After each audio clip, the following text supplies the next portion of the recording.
All right, so Ed, we're just talking about a very good win against South Alabama, overtime goal by Jimena. But overall impressions of the contest before we get to that highlight real goal for Jimena to get the win.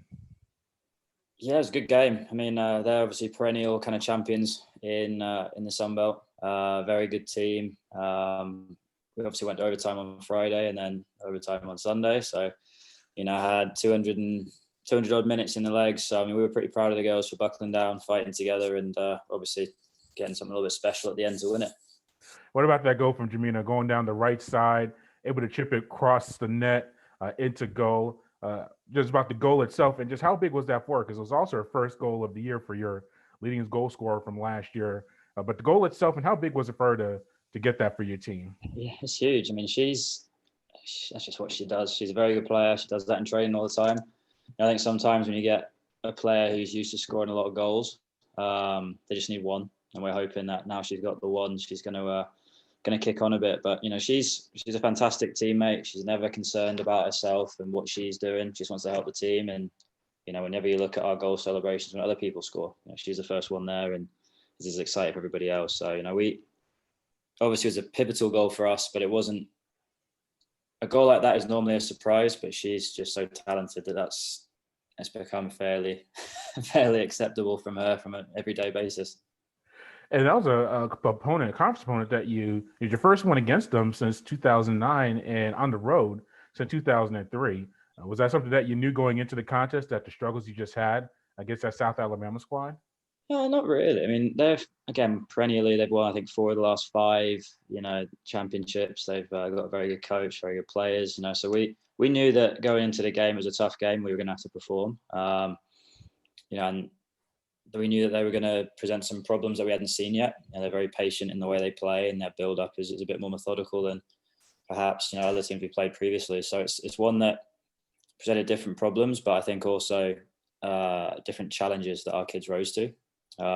Interesting about this year is normally it's a one-off. You play them once and then you're done. But this year, obviously, with the double, with the round robin aspect, we've got to get them again. So I think it's next game philosophy for us is like next game's app. So we'll worry about app and do the best we can for that one. You also started freshman Jaddah Foos. I must admit, I hope I'm saying that correctly. But you started a freshman at goalkeeper. She has 6 saves for you and kept a clean sheet. Discuss her performance and just what led to her getting the start. Yeah, I mean, she's a great athlete. Jaddah came in from Maryland and kind of had been in a club environment that's very competitive, but hadn't really maybe been pressed as much in training because she was the only goalkeeper on her team. So she had an adjustment period, and we had a battle in training every day. We've got a team of 34, and every single player can help us if given an opportunity. So the competition level is very high, and Jay just had 2 very, very good weeks, which culminated obviously in a clean sheet against South Alabama and dealing with a couple of shots that I think are right in her wheelhouse, and a couple that I think she kind of showed some improvement from since she's been here to deal with. So we're really excited for her. The future's bright for her. She's just such a good athlete, 5'10". You can't teach that. You can't teach athleticism and size. So we're thankful to have her, and I think she's having a really good first year. The team now sits first place in the Eastern Division of the Sun Belt. Just where do you think the team is right now, just at this portion of the schedule? I don't think we've peaked yet, which is good. I think we're getting better every game in different aspects. Like Troy was a weird one because I felt we played better with the ball against Troy than we did against South, and couldn't quite get the game over the line on Friday. But I think we're looking to get a bit sharper in front of goal. We're creating really good opportunities, and maybe just letting a couple of them pass us by due to kind of youth and inexperience. But looking forward to a week of training, 2 days of training, to get ready for app and hopefully kind of continue in our good vein of form.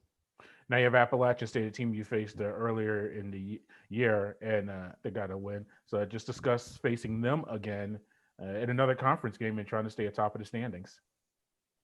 Yeah, I mean, obviously it's we've played one more game than some of them, so we're in a nice place. We are top of the table, but those guys will catch up during our 1-day weekends. But looking at the app game, I think it's a cliche, but it's always tough to beat a team twice. I think it's one where we probably was quite an even game and took it an extra time up there in the rain. And this time around, at the stadium at home, we would hope that we would be able to kind of control, a bit more of the game potentially. But they're organised, they're hard to break down, they compete, and it'll definitely be like every conference game. There's no easy ones. They're tight games everywhere. So hopefully we carry on competing primarily and, again, kick on a little bit in terms of goal scoring.